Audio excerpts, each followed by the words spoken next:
Broadcasting from a secret bunker underneath Fort McHenry, it's the Nice Guys on Business podcast.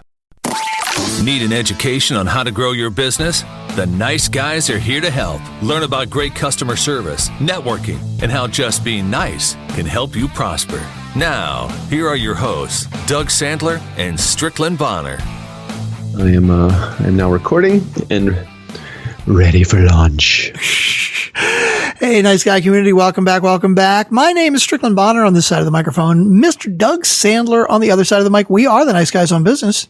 Hey, Strick, I'm now 5 days into the Whole30 program. Well, is this this is a Thursday program, right? Are you doing it again?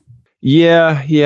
I got a little off track here with my eating, and I'm just trying to square up a little bit. I don't do it because of weight. I mean, you know that I'm 175 pounds if you soak me in water, and I'm 6'4", so I'm not doing this for the weight loss. But you ever get to the point where you just you feel crappy because of the shit that you eat and you put in your body? Yeah. By the way, the Whole30 program, for those of you who don't know, is, I mean, you can get the quick version, but it's basically eating really ridiculously healthy for 30 days, right? It's everything whole. So when I say whole, like whole ingredients. So it's vegetable. Well, I guess it's easy to tell you the stuff that we take out of our diet. So anything that's processed sugar, anything that's got pretty much more than 2 or 3 lines of ingredients is off limits. Mm-hmm. Anything that is dairy, that has wheat, legumes. So lots of peas and chickpeas, that kind of stuff. I can't eat hummus.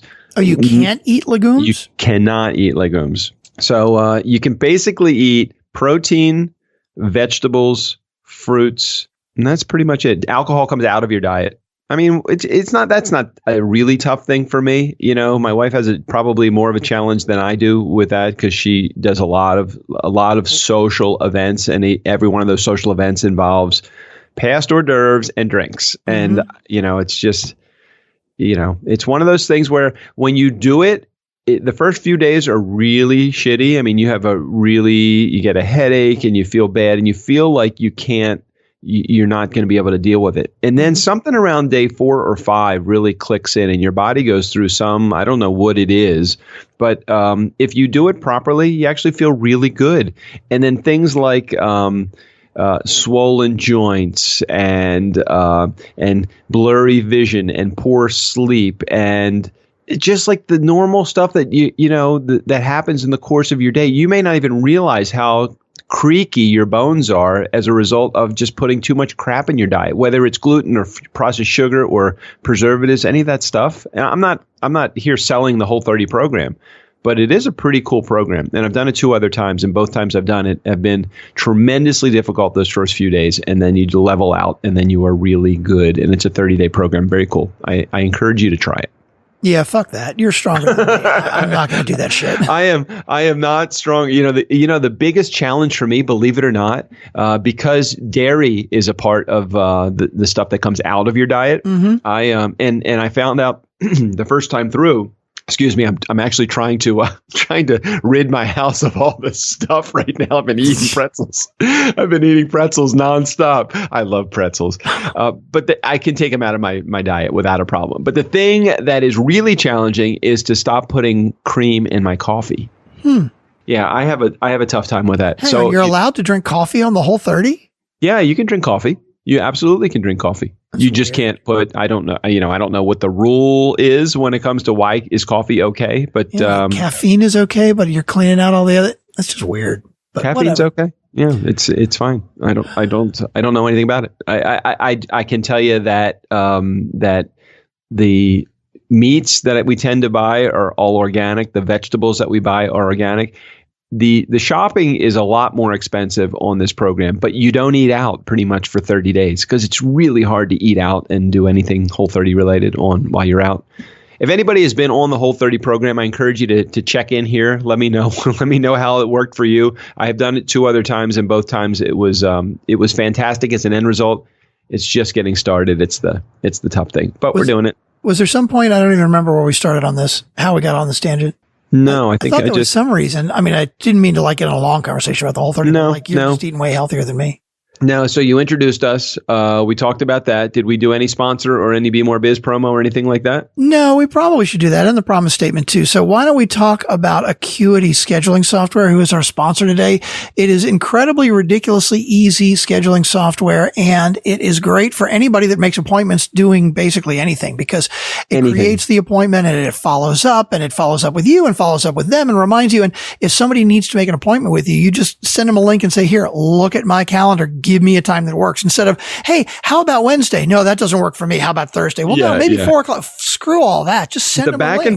Back and forth, really difficult. And then can we reschedule? Really difficult also. And I used to hate it. And what I really hated about it was when I originally did it, I thought I was going to have to give up my schedule. Well, it's just the opposite. I'm actually telling people when I'm available. So it makes it very, very easy. You're not giving up any of your power. You're actually saving yourself time by using Acuity. Click on the link. There is a free trial that Gavin actually, I think he's the founder of Acuity, is coming on the show, and that's how I originally learned about it. But very cool scheduling program. So click on it and get your free trial and just check it out. I use it. I use it for the show, and I use it for my own schedule too. So they have solo versions. They have multiple staff versions where if you've got a staff or multiple locations, those kind of things where you can see everybody's schedule and calendar and keep them all together. It's amazing. Yep. I'm definitely a believer in Acuity, so check it out. Speaking of checking it out, you want to check out the BMoreBiz conference coming up November 7th, 8th, and 9th. We just have a couple of slots left, and we want you to be a part of that. For $295, which we really feel is a ridiculously low price. I mean, I'm not going to get into the why we think it's a ridiculously low price, but I can tell you that we think it's a low price because if we charged any less, we'd lose even more money. I mean, that's it, really. Already we realize very quickly that we underpriced this thing, not because we were trying to make a profit, but because we're including your meals in that price too. Hey, if you come to Baltimore on the 7th, 8th, and 9th and you do nothing but eat and not take any learning from us, you're still going to make out okay. Mm-hmm. Imagine trying to just eat breakfast, lunch, and dinner for a couple of days. Yeah, cocktails and then dinner, and then I don't even know. We screwed up, but that's okay. I mean, we want to get people here, and it's our first time. And if we lose money the first time, it's okay, because we really want to be doing more of these, but we want to see how it goes. Limited to 10 people. We only have 4 slots left available because it is a major mastermind kind of very intimate thing. We want to talk about your business. We want you to hear about other people's businesses, because we know that you are going to have issues in your business that maybe other people can help with. And we're hoping that other people have issues in their businesses that you can help with. That's what it's all about. I don't want anybody to have issues with their business. I wish we could just shut this entire show down. The problem is that we can't any longer. Now people are depending on us for their commute. Look what we've done. Oh, I know, it's terrible. When we went from 2 days to 5 days, or from 3. Were we ever at 2 days? Yeah, I think we did 2 interviews a week before we did our Wednesday. I think so. Yeah. We started originally as just a show. There was no interviews. Right. Was that 1 or 2 days? Yeah, and then we started doing Tuesday interviews and Friday with us. And then it became 2 interviews a week because you had so many people that wanted to be interviewed in 1 day a week of us. And then 1 day a week of us became a 90-minute episode. Can you look back to the schedule to determine what day exactly was the day that the show became a shit show? I think that would be episode 4. Yeah. Oh, maybe. Okay, I got it. Well, we've had a good time doing it, and we want to be able to share all that information with you. So the BMoreBiz promo, the BMoreBiz conference and mastermind group, just click on the show art. Everything is right behind the show art. If you haven't noticed this, everything is right behind that magical cover art. You know that? Mm-hmm. Also, don't forget, Strick and I are going to be speaking at the DC Podfest November 4th and 5th. If you're a podcaster and listening to this show, you will want to find out how to add humor to your business show. I actually like to call it how to add business to your business show. Right. Not sure we're going to talk about that at all because we're not so good at that. But November 4th and 5th right here in DC. So if you're a podcaster, again, click on the cover art behind there. DC Podfest link is there for you. All right. So we've covered the DC Podfest. We've covered Acuity. We've covered the BMoreBiz. We're going to do the promise statement right here. Is that good? Absolutely.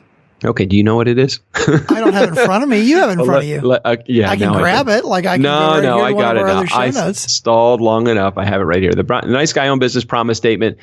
We want to provide a learning experience that is entertaining and adds value to your life. If you feel like we are falling short of that mark, or if that we're exceeding that mark, or if we're just kind of moving along in that good motion, could you let us know? At DJ Doug is my Twitter handle. Strickland is at Nice Guy on Biz.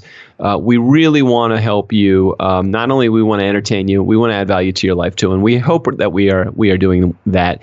Even if it is just on an entertainment scale, if you're not listening to the Mondays and Friday shows, we'd like you to, because that's really where the powerhouse of this show comes in. But our Tuesday, Wednesday, and Thursday show, they're kind of fun too. So I'm at battle myself. I mean, I'm at odds. I do like listening to the Mondays and Fridays, but the shows I really love listening to the most. You already know my schedule, right? I wake up very early and I spend the first hour in bed just listening to our podcast. And we're 11 minutes in. We got 2 topics to hit today. So we probably want to get focused on the topics, like the fact that you hate your neighbors. Oh, gosh. My neighbors, I know they don't listen to the show. I fucking don't even think my neighbors know who I am, pretty much. And you know why? When we moved in here almost 2 years ago, I mean, December will be 2 years. Wouldn't you figure at some point somebody would knock on their door and say, hey, welcome to the neighborhood? Or is that, we're not that kind of people? Are we, I'm out in the court a lot. I see people. I try to be friendly, and I think I'm like shunned. I don't know what it is. Okay. Your neighbors like you? Yeah, but it is interesting because every neighborhood is really different, and it is the personalities. There are lots of neighborhoods nowadays where people just don't feel the need to go out and talk to the other neighbors. I have a handful of neighbors that I'm pretty tight with, that I'm friendly with, but I've got others that I don't know very well, that I don't know that I've really met. I'm trying to, I have. Okay, so let's say I'm like kind of at the end of a cul-de-sac, right? Yeah, so you're like me. We're both on a court. So you figure that everybody in the court. So how many houses do you have on your court? So let's say just the end of my little cul-de-sac, right? Yeah. I've probably got, let's say 6. Okay. Now my next door neighbors on both sides I know very well, and one across I know very well, but really the other 3, I don't think I've ever talked to any of them. I mean, and you've lived there for how many years? 10 years.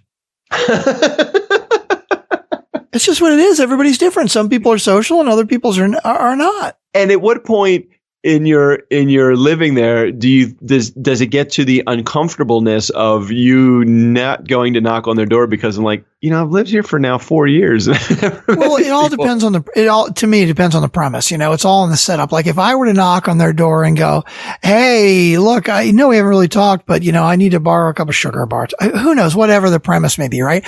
You need an icebreaker at that point. I think absolutely. I would never go up to a neighbor at this point and say, hey, we've been here for 10 years and I'd really like to get to know you. That is like, what that would know. Like, you're weird. Right. But if I were to do something else that would break the ice, that would be like, hey, here, I really do have a reason to actually come and talk to you. From there, make the excuse to go back like next week and go, hey, I'm glad I finally met you last week. We've been here too long living together as neighbors kind of thing. And we haven't talked. But I don't feel the need to do that just because I'm not really typically all that social.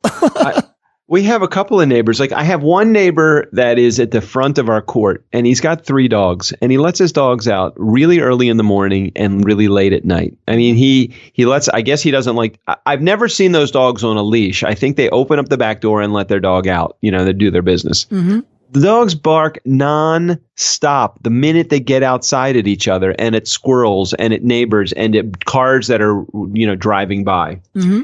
It's too loud. Excuse me. I worked myself up into a sneeze. It is too loud. Doesn't he realize that he's got dogs that are annoying? How do you let your dog out at 11 o'clock? I'm in bed at 9:30. Okay. Maybe that's a little early, but they'd be less annoying at different times of the day. No, because like right now we're recording and there's dogs barking outside. I'm like, it's 1 o'clock or 1:15 in the afternoon on a Sunday. Why the hell do you have your dogs outside continuing to bark and bark and bark? I mean, stop the barking, please. Yeah, but like, how do you stop the barking? You get rid of the dogs. I mean, so if he was an hour later or an hour earlier at night, it's still going to be annoying and it's still going to be just as loud.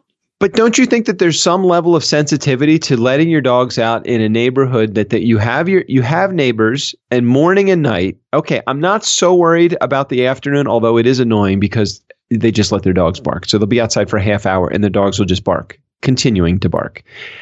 Like in the morning, though, at 6 o'clock in the morning, why do you let your dogs continue to bark? You shut your dogs up. Oh, no. Okay. Well, that's the real key, right? Shut them up. You can't. They're fucking dogs, right?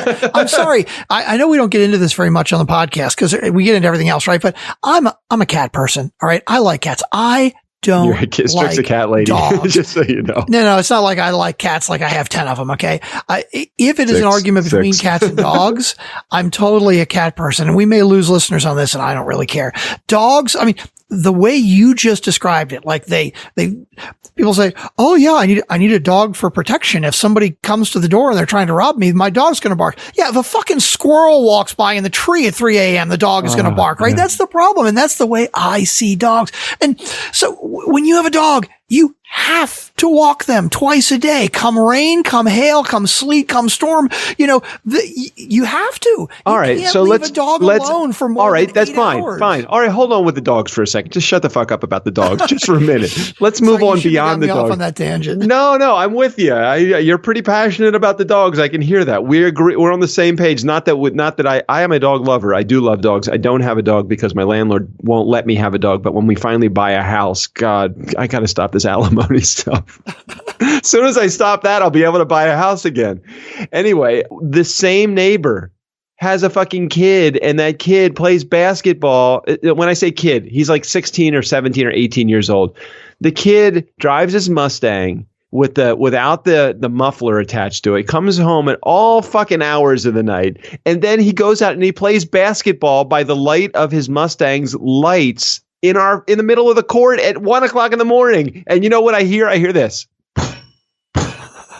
I'm like, I don't want to hear the banging of the fucking basketball. Okay, that's pretty bad at 1 o'clock in the morning, I gotta admit. Because you're right, there's certain hours of the day that it is considered appropriate versus inappropriate. And what time do they walk the dogs in the morning, you said? They don't walk the dogs. Walking the dogs, at least the noise would get lower. Right. As they're walking away. They let the dogs out probably about 6, 7 o'clock in the morning. And okay, I agree. That's probably, hey, maybe I should be getting up. That's my fucking choice. That is what time I'm supposed to wake up. Okay. And then in the evening, what time? Like 11, you said? I can tell you it's after 9:30 because 9:30, 10 o'clock is about my bedtime. Okay. Yeah, so you're right. You're right in that window of where it is appropriate. Like 5 a.m. is obviously completely inappropriate, and 1 o'clock in the morning for basketball is completely inappropriate. But you're right. God. 6 to 7 a.m. or like 10 p.m. It's hard to make an argument that everybody's sleeping, so you have to shut it down. And I'm a little afraid to say something to him because I don't want to get him pissed at me. You know, maybe it's my fault, but come on, you should have enough sense. Hey, my kid got home.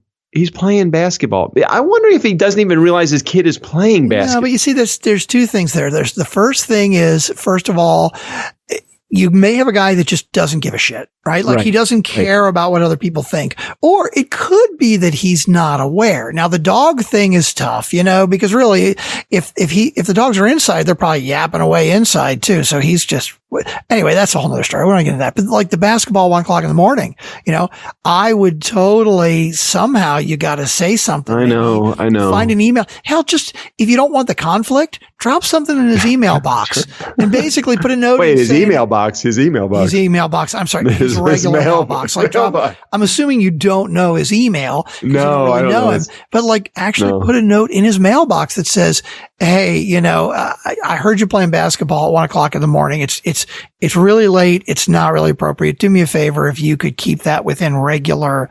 I think it's his kid. It's not him. It's his kid. Well, that's fine. Your kid gets the mail too, you know, whatever. Look, and if the kid keeps doing it, then you just say, look, I'm going to call the cops. I mean, really, I'm sure there are noise ordinances that are 1 o'clock in the morning. You know, you sound like the old man, but man, totally sound like the old guy that's the neighbor. The other neighbors, they're nice enough. I mean, I have my next door neighbor. That guy is at the front front of the court. So all of the shenanigans go on inside the court. So he might not even be aware that his kid is playing basketball. It's just funny for all of those of you who are wondering if Doug really was like the old crotchety neighbor from this conversation, he just used the word shenanigans. So yes, we can confirm that he is clearly the old crotchety neighbor. I'm 52. I can't be that old. I just can't be. I'm a young guy. I don't know. Can we get on to a topic? Because we're 21 minutes into the episode and we were supposed to have 2 topics to talk about. And we haven't hit either of them. Oh God. Okay. I think that's enough ranting about the neighbor. I like that. I like where you're going. It's entertaining, but I think that's about enough. You gotta talk to them. You gotta drop a note into their mailbox, or you gotta call the police. You gotta deal with the dogs. There's no giving choice with that. You have no All right, so let me give you the order of priorities. Last thing I'm going to do is call the police. I'm not that's ridiculous. So for me to call the police, it's like so weak. It's like I need to man up and go over there and say, right. Call the police is not the first thing you want to do. Right. You gotta send them a note and first and yeah. Yeah, I just got to drop a letter in his mailbox, but that's just so random too, and it's so not me. It's I should walk up to his house. You know, there's a guy that used to work at the agency, and I'm not going to mention any names in case he listens to the show. And at the beginning of his relationship with the agency, I'm like, hey, I know you might not know this, but you want to know what the industry speak. I'm like one of those dicks that you would tell people what people think about them. I don't know. I always think I'm doing people a favor, and I know I'm not. And I said, the industry speak about you is that you probably need to be a little bit more above board. You know, they kind of feel. I didn't say these words, but the feel that I got was that when people walk away from you, they feel like they got a little slime on them. You know, I don't know exactly how I said it. I can't remember the words I used. The conversation was probably 10 years ago. The guy still reminds me of this conversation. Now we're friends now, but it's like, he's like, yeah, you really hurt my feelings when you said that. I'm like, I don't know. What do you say to somebody that really just, I don't know. It's tough balance. It's you gotta draw the line. Like, hey, you know what? I'm going to say it. Jack Hartzman. Okay, this is a guy. He is a photographer. I'll name names. That's not what I was. That's not who I was talking about. In case you're listening to the show, Jack. This is on Strickland. No. And by the way, I wasn't inferring that that's who you were talking about. Yeah, okay. I'm actually going a different topic. Okay. Jack Hartzman. Jack is a guy. Jack is a guy who he gets very comfortable with you very quickly. Okay, And basically, he really, the first time you meet him, he there's certain things that you could say to somebody that you might only say after you were very comfortable with them. Let's say maybe it's something a little more sexual or something that might seem a little bit racist or something along those lines, that if it's somebody you're comfortable with, they know you're joking. Wait a second. Here's the thing. Jack doesn't do that. Like, as soon as he meets you, he feels that way. Now, for some people, that's okay. But for other people, it's like, man, this guy's a real asshole, because it's, and what you just said to the person that you talked to, you know, that like you weren't, it seems that I needed to build up, have that relationship. Yet. No, totally 100% right. And I probably needed to build up to that conversation, but I wanted him to know in a quick, I'm still thinking back to what you just said. I don't ever want to ever come across anybody as I'm a racist. Well, yeah. I was trying to find a better example, but Jack is definitely the kind of guy where, let's say you just met Jack, right? And if Jack thought you were kind of slick and sleazy, he might tell you that the first time he met you. And it's like, okay, I appreciate the honesty, but you know, you don't have that kind of relationship with that person where you can tell him that, but it won't mean anything. Whereas, let's say you get to know him really well, maybe it holds more weight 6 months down the road. In my particular case, I didn't want to wait. I didn't want to wait because the damage that could be done in the meantime. Yeah, exactly. Right? Exactly. I thought there was going to be the potential damage that was going to be done. I thought he'd want to know, right? I thought I was doing him a favor by telling him right out of the gate. I was not right. Not so much. No, it wasn't. It wasn't good at all. It wasn't good at all. Anyway, but what I have enjoyed though over the last 200 and however many episodes that we've done, and I've tried to keep an eye and watch as many of our we made reference on yesterday's episode to Kevin Conroy Smith about his network that he built, and that was, you said, I think episodes like 40 something. 44. And I've really taken a recent interest in going back and thinking about, or at least investigating where people are, like in the steps along the way, because so many people come on the show, or not just our show, but many of the podcasts that I've had a chance to listen to. And I don't mean to say this with any kind of disdain at all, but they're not telling the truth. You know, they come on the show and they have a plan. And maybe it's not that they lie, and maybe it's not that they're not telling the truth, but they don't go in the direction that they were so excited about when they did the show. Now, listen, I could be guilty of that too. There could be things that I want to do and I'm excited about it, and I have this project on my plate, and I have full intention of doing it, and then it doesn't pan out. That is not where I thought you were going to go with this. No. Interesting. I'm going with this is in the few of the guests that I have followed over the last couple of months and maybe years since they've been on the show. These are things that have actually worked out really well to their advantage, and I love that. The thing that challenges me is the disappointment sometimes that I have. I could point the finger at me also. The disappointment that I have when I start a project, it doesn't go the way that I want it, and the project is over. You know, and sometimes that's got to disappoint you too. I mean, there's been a number of things that you and I have talked about as these are great ideas and we're going to do this idea, and then we just don't. Well, but it depends why it dies now. And I'm curious to hear some specific examples of what you're talking about, but let's turn it on ourselves, right?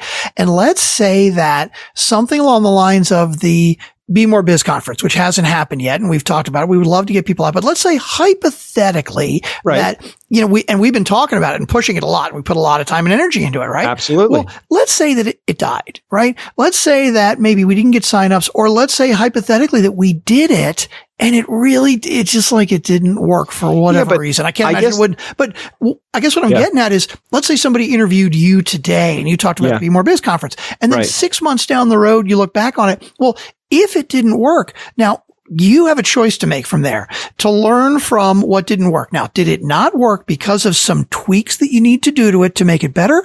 Or did it not work because really generally it wasn't a good idea? So I'm wondering how many of the people that you've interviewed that haven't followed up if it didn't work, to me, there are three reasons that it could die. First of all, you either just forget about it. You don't do it. You don't put the time. You don't put the energy into it, which is a horrible reason. Hate that one. That's a bad one. That's the worst, right? Yep. Worst one. The second is that you tried it and you tried it, it didn't work. And you realize, you know what? It really wasn't a good idea. I'm letting it go. Or the third would be, hey, I tried it and it didn't work, but I still believe in it, and I'm doing what I can to make changes to it. Now, so here's what I think happens in that, and I agree, those first two are 100% right. You know, not putting any effort into it, that's really bad. The one that I find is is pretty much prevalent with most of the projects that I work on is, it's not exactly what I thought from the get-go, but what is, you know, the line for success is not a straight line. It's that whole jumbled mess that ends up with an arrow going in the right direction. Sure. It's all about, for me, what evolves as a result of each project. I don't know. It's not like I think I used the wrong word. I think when I said earlier that did I say that they lie? That's probably a really strong. You did. Yeah, that's not right. That's not right. Let me go back and change that word. They probably go in a different direction, which I find that probably I do. Maybe I'm just as guilty as everybody else. I don't know. But I when I was looking at the example of like Sam Morris and Jeffrey Hazlett and Max Yoder and Joe Bogus, who have all been on our show recently within the last few months, I see these guys that are working on these projects, and the projects are like, they're ridiculously working out. It's successful. I mean, it's such a success. It's great. I love it. I love seeing when good things happen to people that have a plan, they work their plan, and this is the end result. You know, with Jeffrey Hazlett, this whole C-suite radio thing that we're working on with him, with other podcasters and that kind of stuff. Mm-hmm. He's got this C-suite network that he built for for authors, that have shown tremendous success and value as a part of being on his as a part of his network. He's built this entire network. I think there's something like, it's crazy how many, like 500,000, or maybe it's a little bit under 500,000. I don't know the exact number. 500,000 people that are in the C-suite that are within his network. Can you imagine the power that a network of that size can provide? No, that's ridiculous. But it sounds like you're going the other direction now. You're talking about how ones that actually work. No. Yeah, well, that's where the original topic of the show is these several guests that I have tracked over the last several months of being on the show, or a year, whatever it's been since they've been on the show. These guests are guests that really made it good. Mm-hmm. The result of. But then I started thinking, if I've looked through our list of guests and only these people, and it hasn't been only these people that have made it good, many have. But then I look at several, I'm like, where the hell are they? Like I'm looking back, and failure takes a long time sometimes, right? And sometimes it happens quickly. But I look back to some of those earlier episodes. I am not going to mention any names because it is not appropriate to. But you guys can look back in the episodes and look at the businesses that people had in the early part of our podcast. Some of them, I can't, I look at their Twitter feed or their Facebook following, and they haven't posted in a year. Wow. It's like, holy shit. Here was a guy or a girl extremely excited about their opportunity and have completely evaporated off the face of the earth. Huh. Interesting. I mean, and not because they're not on this earth any longer. It's because their business is just not. What happened? What happened? What happened to it? Where is that feeling of, what? I got a good idea. Yeah, it's going to go in a different direction, but I'm not exactly on the same path that I was on before. But I'm still have a trajectory of moving forward, not I'm stopping. Okay, so what is actually the point of the whole conversation? Point of the conversation was that there are people. The original point of the conversation was I wanted to point out a couple of people, 4 people that have actually come on the show that have done exactly what they've said they're going to do, and they've done it well, and they've done it successfully, and that others. The reason I even started this to begin with was I posted something on on my personal Facebook page about Max Yoder from Lessonly being on our show. Mm-hmm. A very close friend of mine, Kathleen, had sent a response to that post by posting her own reply, and she said, "Oh, our company has been using them for 6 months. We love them. We think Lessonly is great." Now you mean like, Eileen Fisher? Eileen Fisher, yeah, Eileen Fisher. It's a fashion line in a store, very high-end fashion store. That Kathleen says that they work with Lessonly and they love Lessonly. So I started looking back to a lot of the people that have been on the show and thinking, okay, let me look back to within the last year and see people that have come on the show that have actually been successful at what they have done. And a guy like Sam Morris, he created this Zen Warrior workshop, this program. Mm-hmm. He's launching, and he's come out with this really, really cool. I mean, he's definitely elevating his game to the next level. And Sam, I know, is a listener to the show also. So Sam, definitely, applause to you for doing such an excellent job with Zen Warrior. Joel Bogus, I know he has been spreading his message through his relaunch podcast, and he's now gone out and started speaking at conferences, not only podcasting conferences, but at just self-help conferences to teach people about the importance of having a relaunch. Jeffrey Hazlett, I just mentioned him with the C-Suite network. He's building this whole podcaster platform as well, and we're excited about that. You and I are actually a part of that as well. So those 4 guests just recently, I mean, I love to see success, and I think it's just a matter of I don't know. I think that when people have a plan and they come up with their plan and they work their plan and they just don't quit, I see success. When people quit, it's like the end of the line, and it's disappointing to me. So I guess the whole point is follow your goals, take small steps towards them, and they can be huge. That's what you're trying to say. Yeah, exactly. That's good. Well, I'm trying to find a message, to ultimate message to our listeners. Well, that is it. That's it. What did you say? Follow your goals, take small steps, and what? And follow your goals and just take small steps towards them, and they can be huge, which is exactly what you wrote in your notes. So yes, Doug, I'm so glad that you're praising this revelation that I came up with, because you wrote it. I didn't even realize. I thought it sounded good. No wonder it sounded so good. You wrote it. Oh, jeez. Okay. Did we? Community, it's 35 minutes into the episode and we got to run. So we love you guys. I hope you guys have learned that follow your goals and just take small steps towards them and they can be huge. Like Casey Kasem, reach for the stars to keep your feet for the stars and keep your feet on the ground. Yeah, right. Anyway. All right. Nice guy community. Never underestimate the power of nice, Strickland. Tomorrow's guest, Peter Shankman. Shankman, man. I'm so excited about Peter. Peter was already signed up for his podcast, and I really want to listen to some episodes. Great guest. All right. Are we ready to head out of here? We are. Steve O'Brien, take us out of here. The nice guys want to hear from you. Call 4242 DJ Doug and ask any questions you like. Well, except about the cloud. Nobody understands the cloud. Don't bring up Santa Claus either. Doug's still a believer.